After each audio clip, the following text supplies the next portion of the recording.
Então o Senhor disse a Moisés e a Arão: realizem um censo dos membros dos clãs e das famílias da divisão coatita da tribo de Levi. Façam uma lista de todos os homens de 30 a 50 anos qualificados para servir na tenda do encontro. Os deveres dos coatitas na tenda do encontro serão relacionados aos objetos mais sagrados. Quando o acampamento se deslocar de um lugar para outro, Arão e seus filhos entrarão primeiro na tenda do encontro para remover a cortina interna e usá-la para cobrir a arca da aliança. Depois, cobrirão a cortina interna com couro fino e, por cima do couro, estenderão uma peça única de pano azul. Por fim, colocarão no devido lugar as varas usadas para transportar a arca. Em seguida, estenderão um pano azul sobre a mesa onde ficam expostos os pães da presença, e sobre o pano azul colocarão as tigelas, as colheres, as jarras e as vasilhas para as ofertas derramadas, e o pão da presença. Sobre tudo isso estenderão um pano vermelho, e, por cima dele, uma cobertura de couro fino.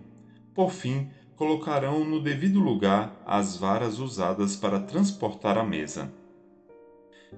Depois, cobrirão com pano azul o candelabro, suas lâmpadas, os cortadores de pavio, os apagadores e as vasilhas especiais para o óleo. Cobrirão o candelabro e seus acessórios com um couro fino e os colocarão sobre o suporte usado para transportá-los. Em seguida, estenderão um pano azul sobre o altar de ouro e cobrirão o pano com um couro fino. Por fim, colocarão no devido lugar as varas usadas para transportar o altar. Os demais utensílios usados no serviço do santuário serão embrulhados em pano azul, com couro fino e colocados sobre o suporte usado para transportá-los. Removerão as cinzas do altar de sacrifícios e os cobrirão com um pano roxo. Colocarão todos os utensílios do altar, os braseiros, os garfos para a carne, as pás, as bacias e todos os recipientes sobre o pano e os cobrirão com couro fino. Por fim, colocarão no devido lugar as varas usadas para transportar o altar. O acampamento estará pronto para o deslocar quando Arão e seus filhos tiverem terminado de cobrir o santuário e todos os objetos sagrados. Os coatitas virão e transportarão tudo até o lugar de destino. Contudo, não tocarão nos objetos sagrados, pois, se o fizerem, morrerão. Esses são os utensílios da tenda do encontro que os coatitas transportarão.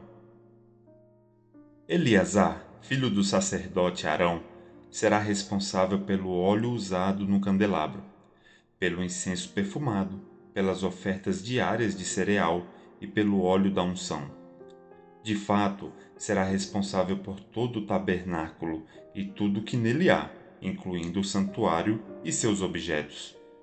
Então o Senhor disse a Moisés e a Arão: não permitam que os clãs coatitas sejam eliminados do meio dos levitas, para que eles vivam e não morram quando se aproximarem dos objetos mais sagrados. Vocês devem fazer o seguinte: Arão e seus filhos sempre entrarão com os coatitas e dirão a cada um o que deve fazer ou carregar. Os coatitas jamais entrarão para ver os objetos sagrados, nem mesmo por um momento, pois, se o fizerem, morrerão. O Senhor disse a Moisés: realize um censo dos membros dos clãs e das famílias da divisão gersonita, da tribo de Levi. Faça uma lista de todos os homens de 30 a 50 anos qualificados para servir na tenda do encontro. Os clãs gersonitas serão responsáveis pelo serviço geral e pelo transporte de cargas. Levarão as cortinas do tabernáculo, a tenda do encontro com suas coberturas, a cobertura externa de couro fino e a cortina da entrada da tenda do encontro. Levarão também as cortinas divisórias do pátio ao redor do tabernáculo e do altar, a cortina da entrada do pátio, as cordas e todos os objetos relacionados ao seu uso. Os gersonitas são responsáveis por todos esses itens. Arão e seus filhos orientarão os gersonitas a respeito de suas funções, seja o transporte dos objetos ou a execução de outras tarefas. Encarregarão os gersonitas daquilo que devem transportar. Essas são as funções dos clãs gersonitas na tenda do encontro. Prestarão contas de suas responsabilidades diretamente a Itamar, filho do sacerdote Arão. Registre agora os nomes dos membros dos clãs e das famílias da divisão Merarita, da tribo de Levi. Faça uma lista de todos os homens de 30 a 50 anos qualificados para servir na tenda do encontro. Sua única função na tenda do encontro será transportar cargas. Levarão as armações do tabernáculo, os travessões, as colunas e as bases, as colunas das divisórias do pátio com suas bases, estacas e cordas, e todos os utensílios e objetos relacionados ao seu uso. Encarregue cada um, por nome, daquilo que deve transportar. Essa é a função dos clãs meraritas na tenda do encontro. Prestarão contas de sua responsabilidade diretamente a Itamar, filho do sacerdote Arão. Moisés, Arão e os líderes da comunidade fizeram uma lista com os nomes dos membros da divisão coatita, de acordo com seus clãs e famílias. A lista incluía todos os homens de 30 a 50 anos, qualificados para servir na tenda do encontro, totalizando 2.750, de acordo com seus clãs. Esse foi, portanto, o total dos membros dos clãs coatitas qualificados para servir na tenda do encontro. Moisés e Arão os registraram conforme o Senhor havia ordenado por meio de Moisés. Fizeram uma lista da divisão gersonita de acordo com seus clãs e famílias. A lista incluía todos os homens de 30 a 50 anos qualificados para servir na tenda do encontro, totalizando 2.630, de acordo com seus clãs e famílias.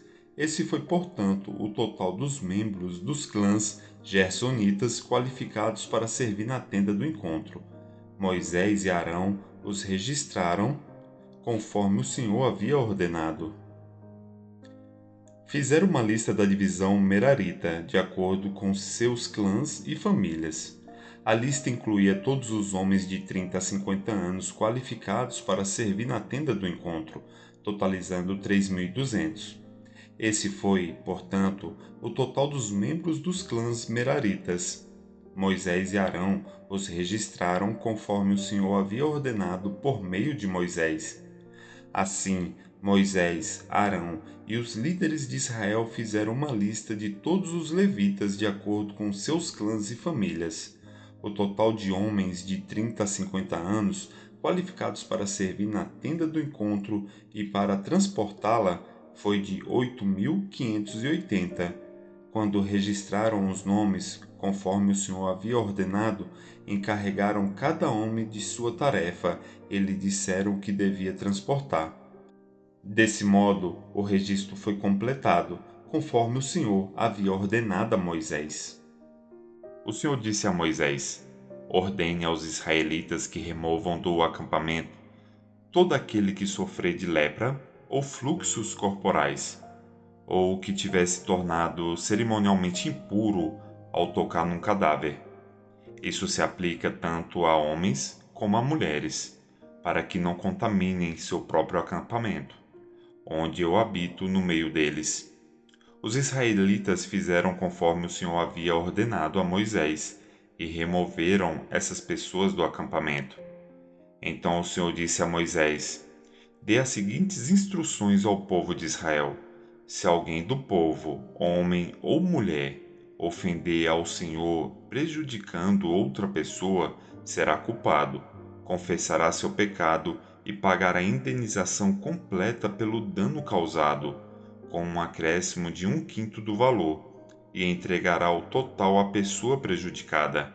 Mas, se a pessoa prejudicada não tiver parentes próximos para receber a indenização, o valor pertencerá ao senhor e será entregue ao sacerdote.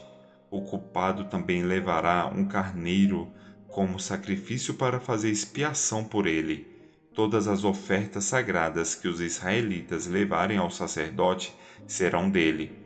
O sacerdote ficará com todas as dádivas sagradas que receber. O Senhor também disse a Moisés: Dê as seguintes instruções ao povo de Israel: Se a pessoa de alguém se desviar, for infiel ao marido e tiver relações sexuais com outro homem, sem que o marido ou qualquer outra pessoa fique sabendo, ainda que não haja testemunhas e a esposa não tenha sido pega em flagrante, ela ficará contaminada. Se o marido tiver ciúmes, suspeitar da esposa e precisar saber se ela se contaminou ou não, levará a esposa ao sacerdote. Apresentará em favor dela uma oferta de 2 litros de farinha de cevada. Não a misturará com azeite nem incenso, pois é uma oferta pelo ciúme, isto é, uma oferta de testemunho da suspeita, para provar se a mulher é culpada ou não. O sacerdote a apresentará para ser julgada diante do Senhor. Numa vasilha de barro colocará um pouco de água sagrada e a misturará com o pó do chão do tabernáculo. Uma vez que o sacerdote tiver apresentado a mulher diante do Senhor, soltará o cabelo dela e colocará em suas mãos a oferta pelo ciúme como testemunho da suspeita. O sacerdote se colocará diante dela, segurando a vasilha de água amarga que traz maldição sobre os culpados. Em seguida, o sacerdote fará a mulher jurar e lhe dirá: Se nenhum outro homem teve relações sexuais com você, e se você não se desviou nem se contaminou enquanto estava debaixo da autoridade de seu marido, que você permaneça imune aos efeitos desta água amarga que traz a maldição. Mas, se você se desviou sendo infiel a seu marido e contaminou a si mesma tendo relações sexuais com outro homem, nesse momento o sacerdote fará a mulher jurar, que o povo saiba que a maldição do Senhor está sobre você quando ele a tornar estéril, fizer seu útero encolher e seu abdômen inchar, que esta água que traz a maldição entre o seu corpo e faça seu abdômen inchar e seu útero encolher. E a mulher responderá: Amém, que assim seja. O sacerdote escreverá essas maldições num pedaço de couro, a raspará de modo que caiam na água amarga, e fará a mulher beber a água amarga que traz a maldição. Se a mulher for culpada, quando a água entrar em seu corpo, lhe causará amargo sofrimento. Em seguida, o sacerdote tirará a oferta pelo ciúme da mão da mulher e a moverá para o alto diante do Senhor. Depois levará a oferta até o altar. Tomará um punhado da farinha como oferta simbólica, queimando-a no altar, e exigirá que a mulher beba a água. Se a mulher tiver se contaminado sendo infiel a seu marido, a água que traz a maldição lhe causará amargo sofrimento. Seu abdômen inchará e seu útero encolherá, e ela se tornará maldição entre o seu povo. Mas se ela não tiver contaminado e estiver pura, não sofrerá castigo e poderá ter filhos. Essa é a lei ritual para lidar com a suspeita do marido.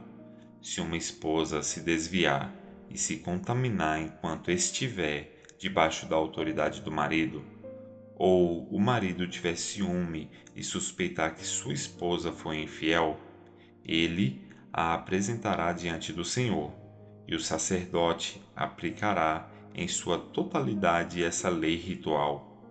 O marido será isento de toda a culpa nesse caso, mas a esposa será punida por seu pecado. Então o Senhor disse a Moisés: Dê as seguintes instruções ao povo de Israel. Se alguém do povo, homem ou mulher, fizer o voto especial de Nazireu, e se consagrar ao Senhor, deixará de beber vinho e outras bebidas fermentadas. Não usará vinagre feito de vinho, nem de outras bebidas fermentadas, e não beberá suco de uva, nem comerá uvas ou passas. Enquanto estiver sob o voto de Nazireu, não beberá nem comerá coisa alguma que venha da videira, nem mesmo sementes ou cascas de uvas. Enquanto durar o voto, o nazireu será consagrado ao Senhor e não cortará o cabelo. Deixará o cabelo crescer até concluir o voto. Não se aproximará de cadáver enquanto estiver consagrado ao Senhor. Mesmo que o falecido seja seu pai, mãe, irmão ou irmã, o nazireu não se contaminará, pois o cabelo em sua cabeça simboliza sua consagração a Deus. Essa exigência é válida enquanto ele estiver consagrado ao Senhor. Se alguém cair morto ao lado do nazireu, o cabelo que ele consagrou ficará contaminado. Esperará 7 dias e depois raspará a cabeça. Então estará purificado de sua contaminação. No 8º dia, levarás 2 rolinhas ou 2 pombinhos para o sacerdote à entrada da tenda do encontro. O sacerdote oferecerá uma das aves como oferta pelo pecado e a outra como holocausto. Desse modo, fará expiação pela culpa resultante do contato com o cadáver. O nazireu reafirmará seu compromisso e deixará o cabelo crescer outra vez. Os dias de voto cumpridos antes da contaminação não serão contados. Ele se consagrará novamente ao Senhor por todo o período do voto e apresentará um cordeiro de 1 ano como oferta pela culpa. Essa é a lei ritual para o nazireu. Quando chegar ao fim do período de consagração, irá até a entrada da tenda do encontro e trará suas ofertas ao Senhor. Um cordeiro de 1 ano e sem defeito como holocausto, uma cordeira de 1 ano e sem defeito como oferta pelo pecado, um carneiro sem defeito como oferta de paz, um cesto de pães sem fermento, bolos de farinha da melhor qualidade misturada com azeite e pães finos untados com azeite, junto com as ofertas de cereal e ofertas derramadas. O sacerdote apresentará as ofertas diante do Senhor, primeiro a oferta pelo pecado e o holocausto, depois o carneiro para a oferta de paz, junto com o cesto de pães sem fermento. O sacerdote também apresentará ao Senhor as ofertas de cereal e ofertas derramadas. Em seguida, o nazireu raspará a cabeça à entrada da tenda do encontro. Pegará o cabelo que consagrou e o colocará no fogo embaixo do sacrifício da oferta de paz. Depois que o nazireu tiver raspado a cabeça, o sacerdote pegará um ombro cozido de carneiro e, de dentro do cesto, pegará um bolo e um pão fino sem fermento e colocará tudo nas mãos do nazireu. Por fim, o sacerdote os moverá para o alto como oferta especial diante do Senhor. Essas são as porções santas para o sacerdote, junto com o peito da oferta movida e a coxa da oferta sagrada movidos diante do Senhor. Depois dessa cerimônia, o nazireu poderá voltar a beber vinho. Essa é a lei ritual dos nazireus, que fazem o voto de apresentar essas ofertas para o Senhor. Se tiverem recursos materiais, apresentarão outras ofertas além dessas. Devem cumprir o voto que fizeram quando se consagraram como nazireus. Então o Senhor disse a Moisés: Diga a Arão e a seus filhos que abençoem o povo de Israel com esta bênção especial. Que o Senhor o abençoe e o proteja. Que o Senhor olhe para você com favor e lhe mostre bondade. Que o Senhor se agrade de você e lhe dê paz. Assim, Arão e seus filhos colocarão o meu nome sobre os israelitas, e eu mesmo os abençoarei. Curta, comente, compartilhe.